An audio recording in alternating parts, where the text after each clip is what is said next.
You're listening to Gift Biz Unwrapped, episode 189. It's about what people feel, it's about what people think, and also what people remember of a brand. Attention gifters, bakers, crafters, and makers. Pursuing your dream can be fun. Whether you have an established business or are looking to start one now, you are in the right place. This is Gift Biz Unwrapped, helping you turn your skill into a flourishing business.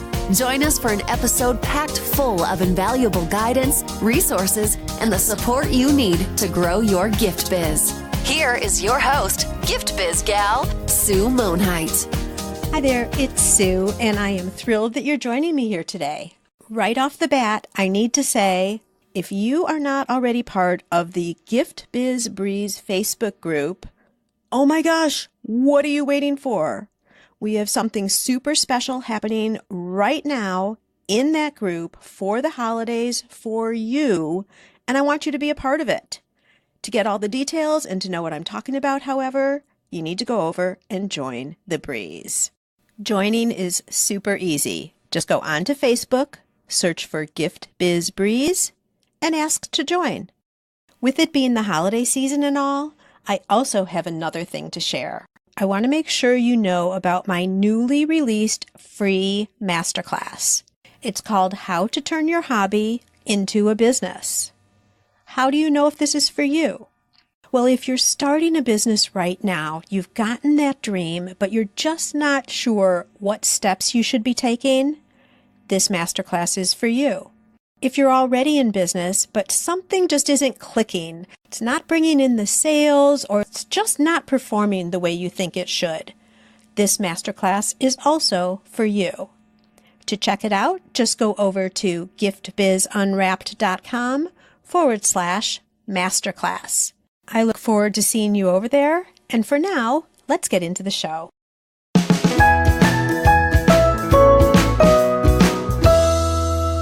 Today, it is my pleasure to introduce you to Sal Coombs. Sal is a branding and social media content specialist. Wait, let me back that up. Sal is my branding and social media content specialist. I've told her before that I want to keep her all to myself, but that's not nice. Nor would that serve all of you. Plus, you've asked for direction in this area, so I'm bringing you the best. Sal doesn't call herself a graphic designer, though, because branding is oh so much more. She escaped the corporate world in 2017 with the intention to sell digital products, so ebooks and courses. Sal never thought she'd be designing brands and social media graphics for clients. This came about completely unintentionally, simply by sharing her work with her coaching group. To her surprise, everyone said, "I want that. Can you do that for me?"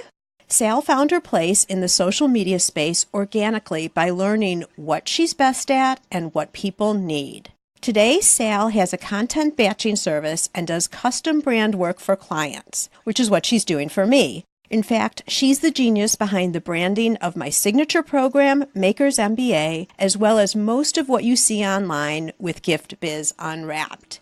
It is my honor and pleasure to introduce you to Sal Coombs. Sal, welcome to the Gift Biz Unwrapped podcast. Hello, Sue, from Australia. You didn't mention that one. I didn't mention that, and I guess I should have. So it's actually early morning for you and mid to late afternoon for me, right? I know. Isn't it crazy? We're on different days, actually. Different days, but it's so mind-boggling how we can talk and we're so far away from each other. Where are you in Australia? I'm in Tasmania, actually, a city called Hobart. So Tasmania is the little island, a little triangular island at the bottom of Australia that is still part of Australia. It just happens to be a small island. Got it. And because I was in Australia visiting before you and I even connected, unfortunately, but I know that there really are such things as Tasmanian devils. There really are. Yeah, I saw one in real life. We don't have kangaroos hopping around the street, but I do actually have an echidna in my backyard here. So no kidding. Yeah. That's crazy. All right. Well, we are going to dive into the content here because I know everyone is just biting at the bit, waiting to learn all about branding and graphics and how that all could possibly fit in and help them to present their brand better. But before we do, I like to start this a little bit differently, and that is by having you describe yourself through a motivational candle. So if you were to tell us what color and what quote would be on a candle that speaks all you, Sal, what would it be? Okay, so this was actually a really hard question for me because there are shades of pink that I love and there are shades of pink that I do not love. There's shades of yellow I love and shades of yellow I hate. So, for me to say one color is really difficult. So here's what I came up with. My color would be a lilac, and that reflects me because I have trouble deciding on one thing. I get bored with one thing very easily. So a lilac is like a happy medium between a pink and a purple. I'm not a crazy pink person. I'm not a crazy purple person. So lilac is halfway kind of in between. So that's the color. And the quote is, never underestimate your strength, never overestimate your weakness. And that really kind of rings home to me because I have found that it is so important to just focus on what you're good at and not get bogged down with what you're not so good at. Which is kind of what you talk about in your bio, too. That you found your place because you found what you were good at and then that people also needed it. So it merged together beautifully. Exactly. Yeah, so I hope you like that one. I love it. Okay, so, and I've always felt that way also about you because you're so just authentically you. And Gift Biz listeners, this is the first time that Sal and I are actually talking via phone or Skype, as the case might be, because we've been going through email so much. But it was really interesting, Sal, that we bonded so quickly. Like you really got my brand right from the beginning, except for just a few tweaks we had to make. And I felt so comfortable with you right off the bat. So I think by you being uniquely who you are and me doing the same, that's when you really find good connections and the right people to work with for your business. Absolutely, I agree. Your strength can be another expert's weakness. Well, not so much weakness, but just, not their specialty area. So yeah, it is all about complementing each other's strengths and weaknesses. Right. Perfect. Okay, so talk to us a little bit about your backstory and how you got into liking graphics and branding and all that. Yeah, sure. So I've been working for myself for about a year now. I come from the corporate background, which I think is a common theme actually amongst your audience. And what were you doing in corporate? What was your expertise there? I've always been in an all-rounder kind of position, like a digital strategy, online marketing, which has always been very broad. So when I came out on my own, I kind of really struggled to find where my specialty was going to be, because these days it's not like social media is a niche. Like you really have to find your sweet spot. So at the beginning, I was very much focused on strategy, and what I wanted to do was to sell an ebook teaching businesses how to do social media. But what happened was that I designed that ebook and I shared it with my coaching group, and everyone was like, oh my gosh, you're really good at the design stuff. I want that. Can you do this for me? I mean, they were a little bit interested in the ebook, but they were more so interested in the design side of it. And it all just happened organically from there. And I was getting, private messages saying, can you put together a quote for this? And it all just, fell into place. And so now, today, my focus is on both social media content creation and brand design. But as I said at the beginning, I don't refer to myself as a graphic designer because I think branding is so much more. There's definitely a heap of strategy involved. There is. And I have to say, before you and I started talking, I had a logo for my first business, the Ribbon Print Company. I have a logo for the podcast. But I never really had any type of imagery or branding apart from colors. I'd pretty much claimed my colors, but I really didn't have, I felt like I had a brand because I had a name, I had a font I was using, and I had a color, but I was nowhere compared to where we are now. So talk a little bit about what branding encompasses and when you're saying branding, what that really means. Yeah, sure. Well, branding is so much more than a logo. It encompasses the words you use, the colors, the fonts, the imagery and photography, icons, patterns. It's everything. So it's not just about what people see, it's about what people feel, it's about what people think, and also what people remember of a brand. So when I was working with you, we started with at the beginning of what we were actually trying to achieve. That was to reflect the strategy and what you teach in your course. The Maker's MBA, right. We actually started backwards, I guess, because we started with Maker's MBA and then I'm like, okay, if this is the case, then what do we do with the rest of the brand? So we, I think, started backwards, but that's okay. We're all good now, thanks to you. Well, reverse engineering is definitely a strategy. And you wanted to reflect like the phases that you teach in your course, which is plant. You're going to have to refresh my memory here. Plant, grow, bloom, and blossom. Exactly. Yeah. And mind you, and I think this might be important for the conversation, I had already changed the graphics on that program twice. Nothing, I just wasn't landing what really felt good to me and what I really felt proud to present out to the market. Right. Okay. I don't know why, but I didn't.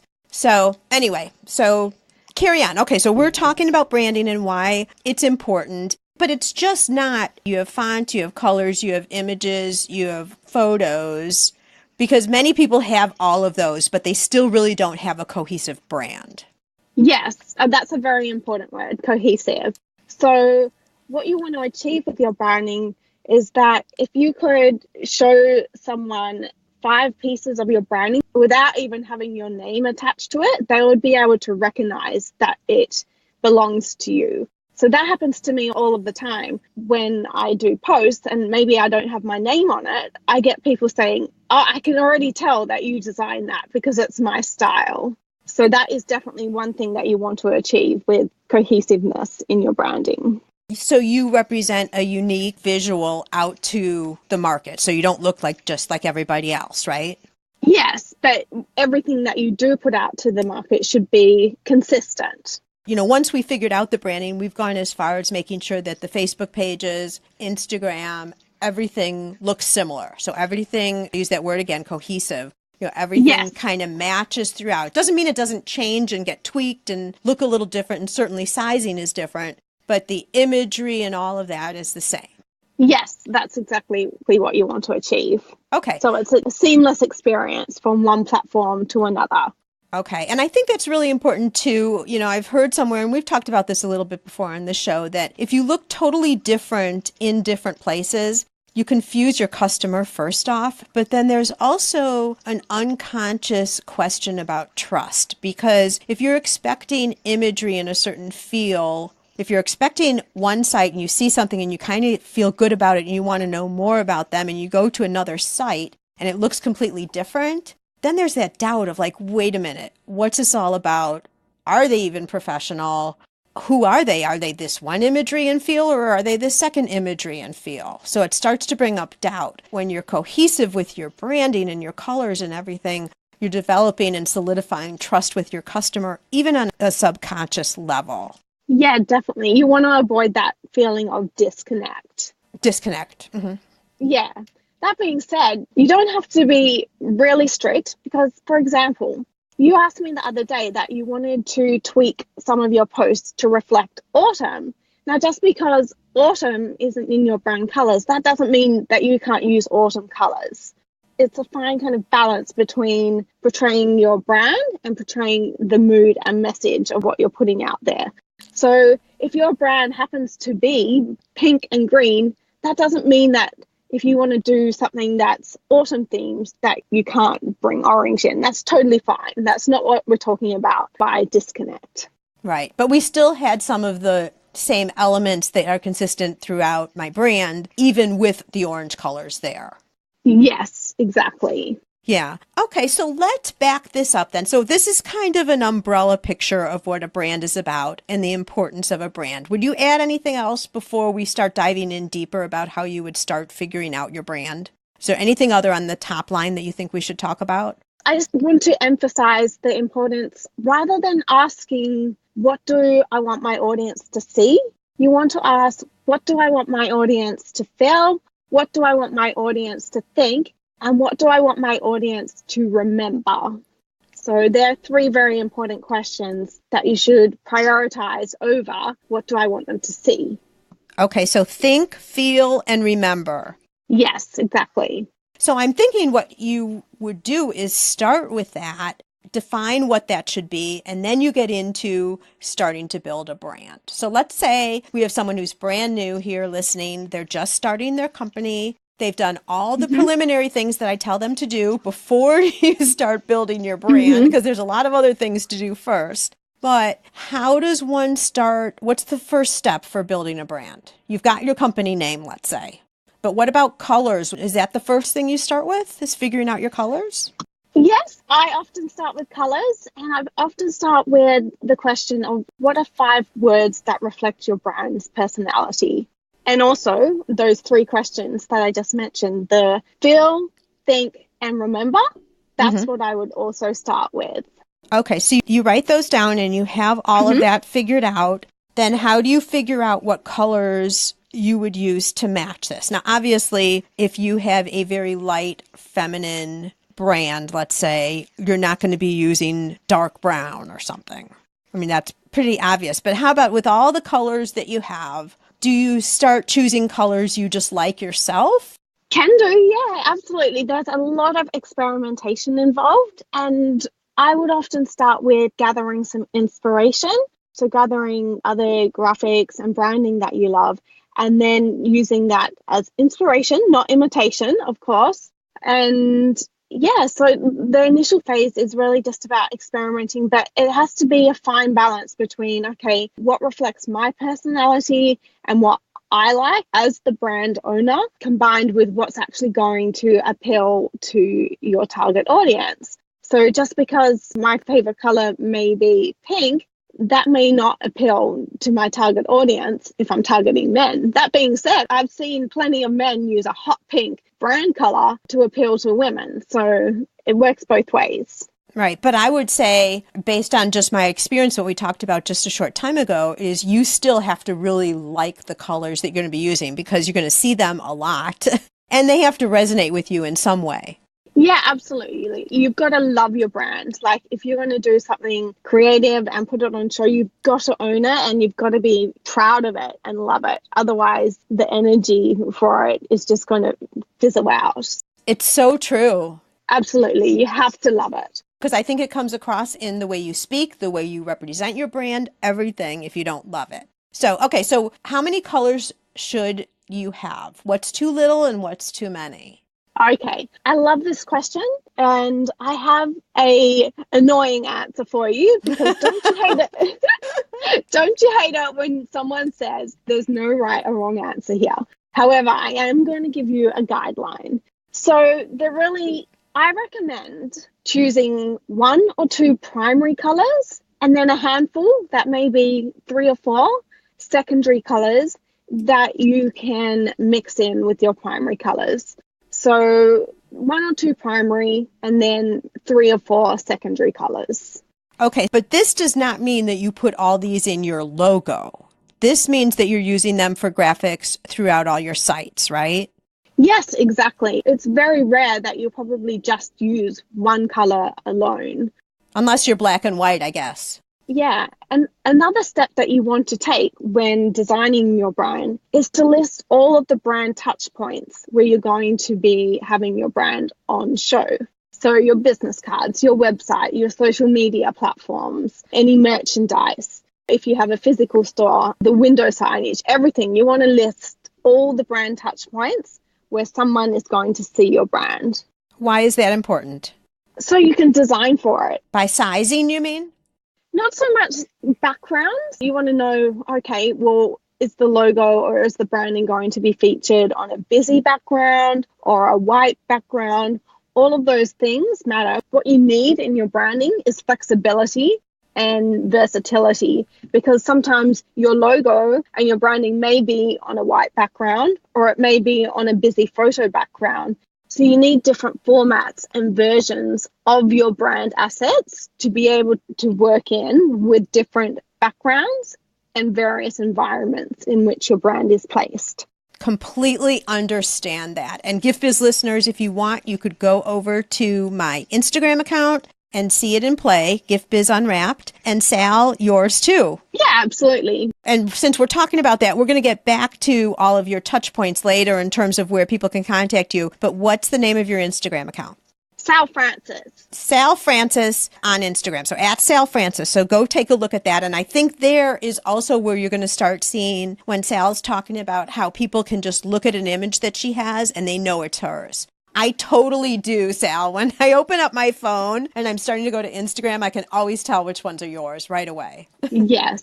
Back on the colors. I just wanted to talk about there are really no hard, strict rules here, because you can have a brand such as Coca-Cola or Cadbury chocolate or Starbucks. They have, you think of one color for them. Coca-Cola's red, Starbucks green, Cadbury is purple.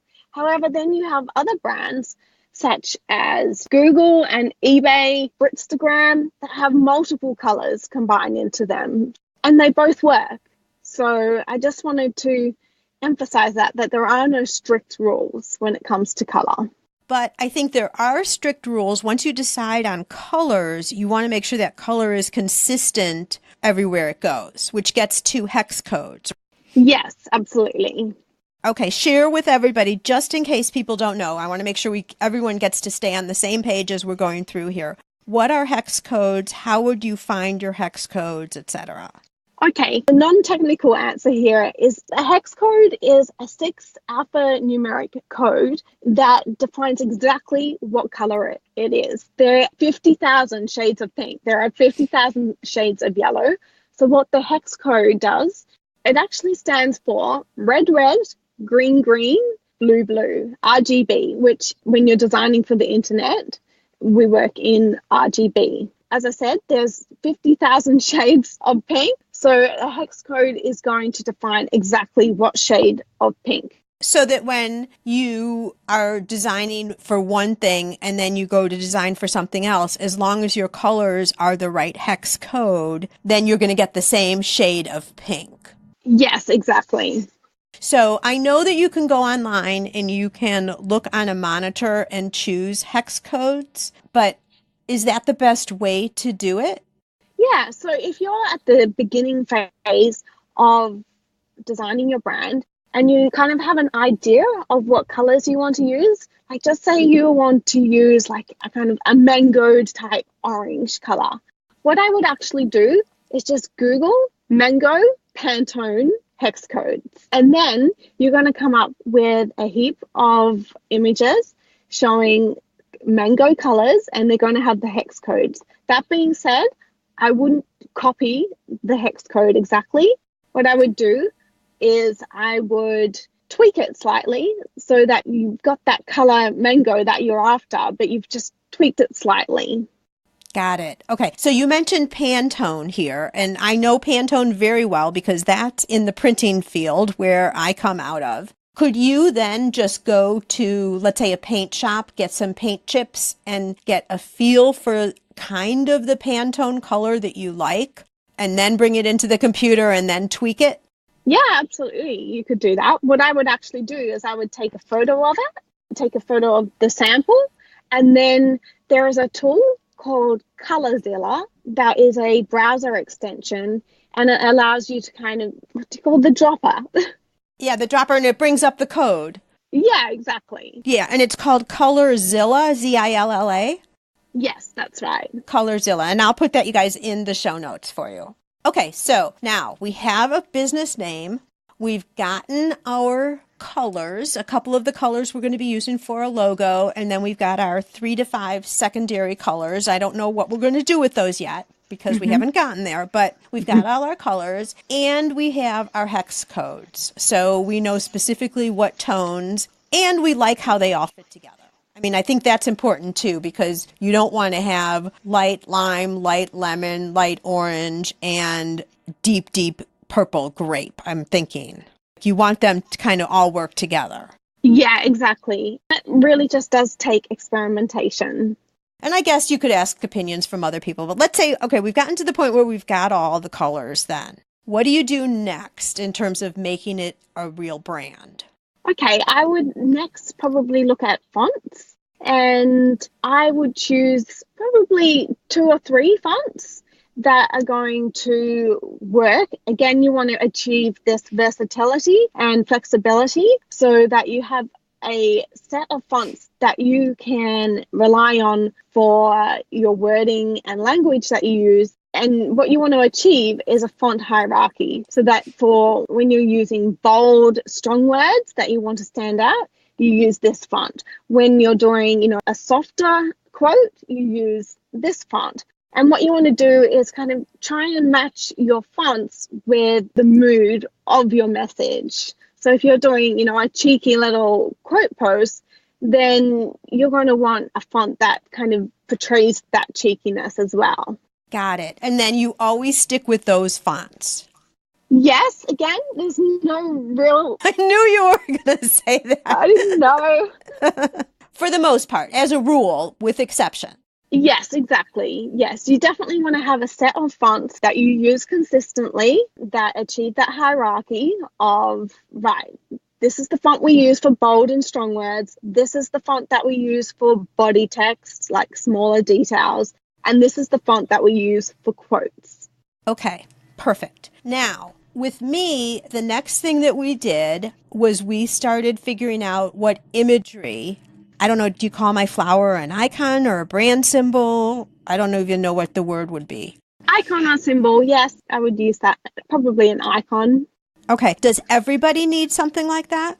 No, not necessarily. Not necessarily. It comes down to what we were trying to achieve. And we were trying to reflect the plant phases that you teach in Makers MBA.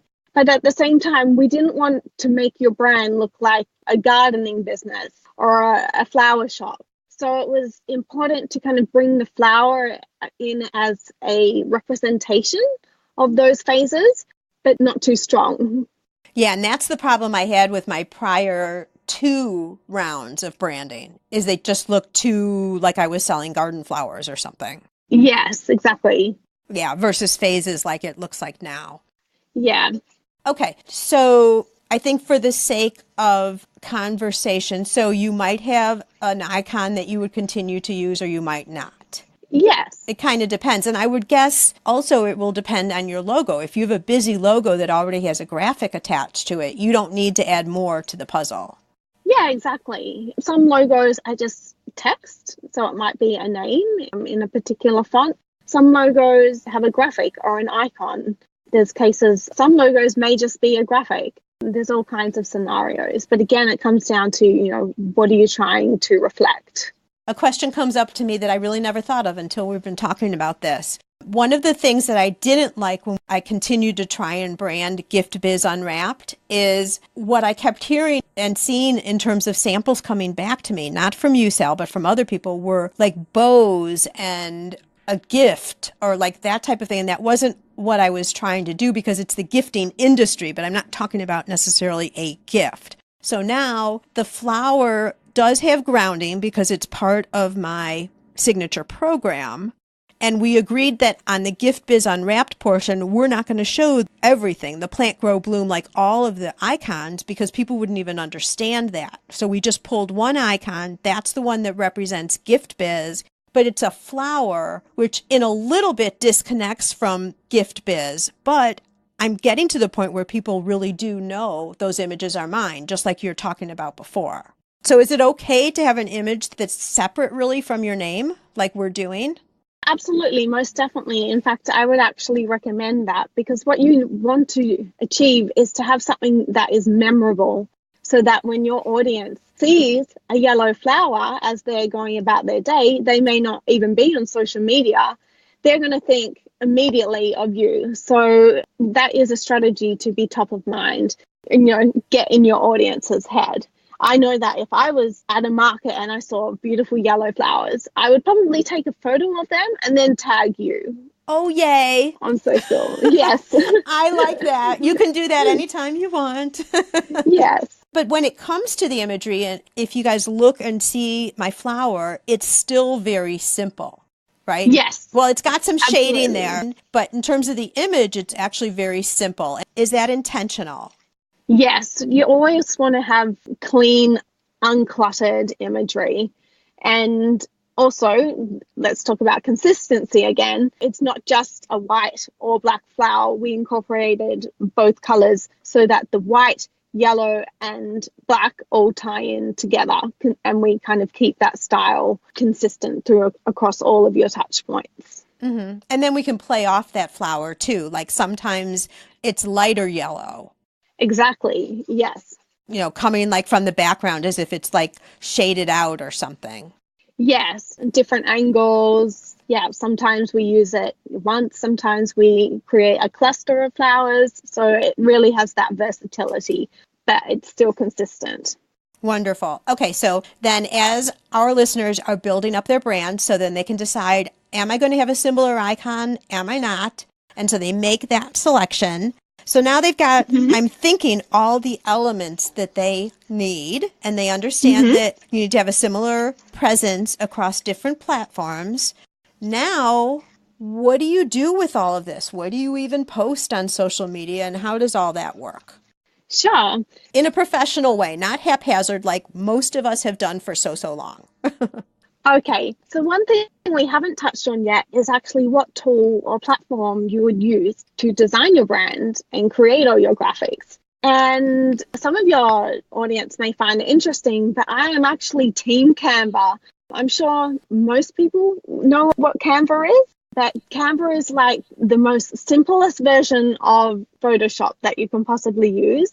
Yes, it does have some limitations, but I think the simplicity of it far outweighs those limitations. So I do all of my branding, all of my graphics, everything in Canva. So I would create my color palette, create my font set, the icons, the logo, everything is all set up in Canva. And what you did, and I didn't know you could do this. Now, I'm a big Photoshop girl because I was doing graphics way before Canva was even around. And I didn't really gravitate to it fully until you and I started working together. But everything that you've made for me is now in Canva, and I absolutely love the platform. So what you did is you separated out, like all my brand colors are sitting there, right? And you've separated out templates that are right there for me to access anytime. Or my virtual assistant or whoever we have working in the account can go in there and grab whatever they need. It's all sitting in one place. Yes, you just said a key word there, Sue, and that is templates. So once you do have all your brand elements together, the next step would be creating templates, incorporating those elements. And we come back to that point of, in the beginning, listing out all your brand touch points. So now you can create templates for all of those touch points. So you want templates for your blog posts, templates for your social media banners, templates for your social media posts, templates for your website. So yes, templates are definitely the next step after you have your brand elements all together. Perfect. And all of the templates then are stored there. And the great thing about Canva too is that you don't have to go figure out what size those templates should be. They already have everything sized right inside the Canva app. That is correct. Yes. I don't think I've Googled in like the last year or so what is the size for a Facebook cover, or it's all sitting there for you. Beautiful. And I think it's worth mentioning here that a Facebook post sizing is different than Instagram, is different than Pinterest, etc. Even if you're looking at putting the same message and virtually the same imagery, you still want to have it sized for each platform unto itself. Yes, definitely. And that's the additional bonus of Canva, is that you can do that with the press of a button. You do need to have the Canva for Business version to be able to duplicate and resize your graphics. It's a small price to pay for such a huge time-saving benefit of having that flexibility. Absolutely. Yeah, for sure. Okay, so, the other thing I just want to make mention to people who have not been familiar with Canva and you're hearing this for the first time, it is available on mobile and desktop also. So you've got both play no matter where you want to go. So it really is the perfect solution. I'm loving it more and more. And I'm being really bad because I can just spend a whole lot of time there when I should be doing something a little more challenging, because just I want to go in there and play around, and I shouldn't. I need to be doing some other things. It is a lot of fun, and I encourage all of you to go in and look at it. It's really, really well worth it. And they've got ready-made templates, too, that you can use. Yeah, absolutely. What do you think of those? Their ready-made templates are a great start. However, I've seen a couple of clients struggle with adapting the templates to what their message is. Oh, you can sway away from your branding then, I think is what you're saying, if you're not careful. Yeah, exactly. But I think that would all be lost without the templates. They are a great start. But my biggest recommendation with Canva is to just practice and experiment. Any tool that you use in your business, it takes a little bit of time to get used to. So yeah, just set aside a couple of hours for yourself to just play in Canva, without any pressure of having to have a graphic out in 10 minutes. Just have fun and play with it. I'm sure they have tutorial videos. If not on YouTube, I'm sure there are tutorials of how to use Canva. Yeah, exactly. So how many templates, let's say for a starter business, how many templates should they create just to get started, to have a presence online? Okay, if we're talking about just online and digital platforms, I would probably say around 5 to 10. So you want templates for your social media posts. You want templates for your social media cover banners, and then any website graphics that you have. Every business is different depending on those touch points, but I think kind of 5 to 10 is a good starting point. Okay. And could some of the template versions be just changes in the color, changes in maybe a border, or how do we make the different templates look different yet stay within brand? Yeah, so the templates can be different. And again, it comes down to thinking about, okay, where is this graphic actually going to be placed? Like, what environment is it going to be placed? Is it going to be on a white background? Is it going to be in the feed where it's, amongst a heap of photos? And this is relevant. So when we were designing your brand, we had to consider that your logo and thumbnail was going to be on the podcast, on the Apple podcast feed. Right. So we had to design for that, which it already has a border around it. When you upload your thumbnail to Apple iTunes, it automatically places a faint border around it, I believe. So it wouldn't have made sense for us to have a border on that graphic. So you really need to see the big picture of where each graphic is going to be placed and designed for that environment. Perfect. Wonderful, wonderful. Okay, so I want to just summarize where we are up to this point, because I think from start to finish, this gets us to all of the elements of the brand. You're going to correct me if I'm wrong. Okay, this is a little test, Sal, so jump in anytime if you need to. The first thing is to just think from the audience's perspective, what vibe, that's the word I like to use with connecting with a brand. What vibe are you trying to portray? So you want to think of 5 words that give your brand personality. And then you also want to say, how will this make your customer think, feel, and remember? So that's number 1. Number 2 then is colors. 1 to 2 primary colors, 3 to 5 secondary colors. Make sure to get your hex codes. Make sure they complement each other. I guess I would say they'll end up going together. So you do all that. Then you also look at your fonts, and your fonts are going to be 2 to 3 styles, and you'll use them for bold words, lighter words. So whichever font you use, you keep them consistent when you're actually putting the verbiage down. And I think I need to slip in a little bit before that, maybe at the very top, what are all the touch points of where all of this needs to land? Then after you've got all of that, then you do your 5 to 10 templates, and you have at least the visual aspect and all the elements of your brand then ready to go. Is that right? How'd I do? You did brilliantly. One thing I will just touch on is that when you are doing your templates and that you're placing your text and your fonts over your brand colors, you want to make sure that there is a high contrast between the font and the background. Otherwise, the text gets lost. So, for example, sometimes white text on pale yellows can be very hard to read. So as a general rule, kind of dark fonts are going to stand out on light backgrounds. And of course, light fonts are going to stand out on dark backgrounds. Perfect. Okay. So moving on, because we have to, and I'm not going to let you go, Sal, without talking about this, because I think it's so important. Some of your genius is in the Holy Bible, and that's still available, isn't it? The Holy Bible is still out there. The Holy Bible is still available. However, it has a different name. So last year I released the Social Media Holy Bible that was all donut themed. And I ended up changing the name because donuts just weren't resonating with me. It was great in that people loved the donut graphic. However, it wasn't me. So that comes back to the point of, if you're going to do something creative, you have to own it and you have to love it and feel really proud and comfortable with it.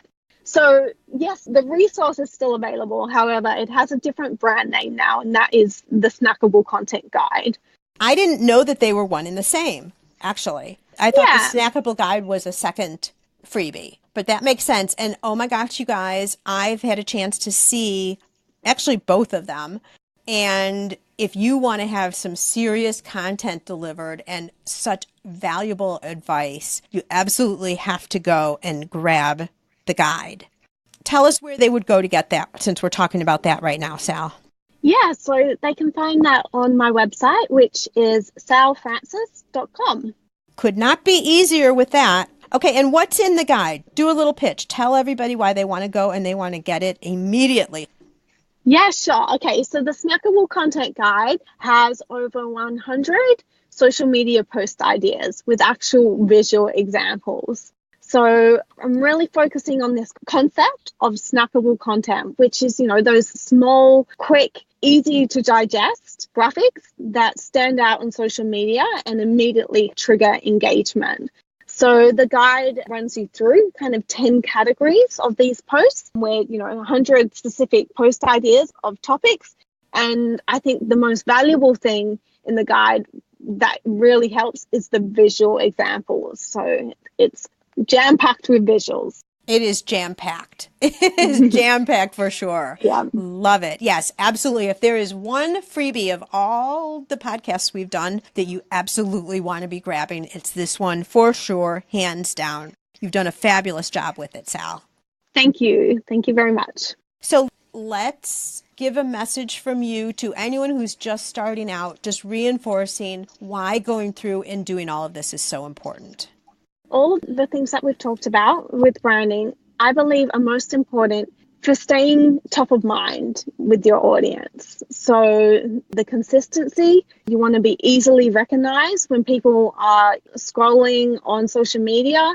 You the goal is to get in their head all the time. When they see things as they're going about their day, they're reminded of you because that's what your branding has achieved. Perfect. I love the goal is to get in their head. I'm writing that down. That's perfect. We may need to use that as a quote, just FYI. Yeah. And you can attribute it to you. How about that? And I can create it for you. So. I know. So Gift Biz listeners, you'll be seeing that on my Instagram page at some point here. Oh my gosh, Sal, I am so happy that you agreed to come on. And you have given us such valuable information. I know for sure, just in talking to several of our listeners here, that this is exactly what they need at exactly this time. So it's so perfect. And you've been so wonderful. Now what I'd like to do is reverse this on you and allow you to dare to dream.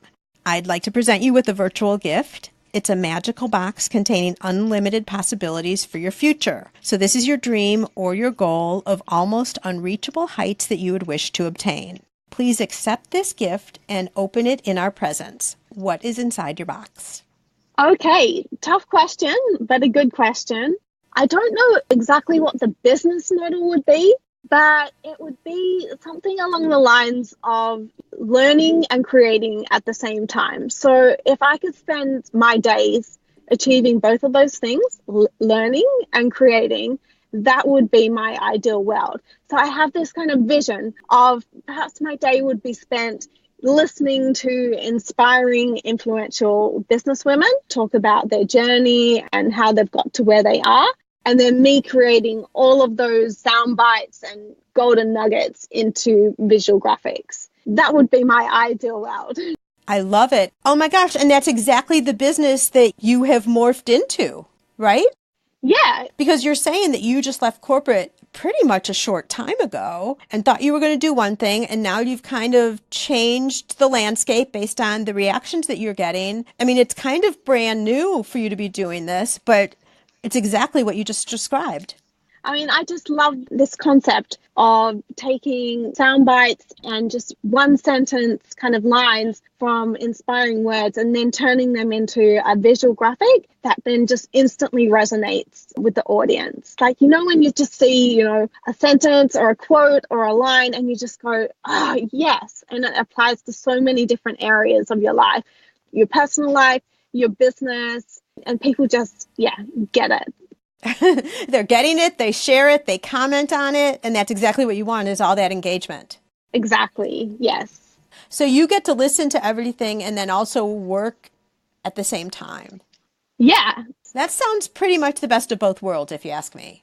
Yep, learning and creating. Wonderful. Yes. Okay, so salfrancis.com is the website. There'll be a show notes page, Gift Biz listeners, so you'll be able to also see all the links to Facebook, Instagram, anywhere you want to see Sal. Is there one place in particular besides your website, Sal, that you would suggest they go just to see a demonstration of the different templates and the different ways you can make your fonts bold and not bold and the snackable and all of that? Where would you send them for that?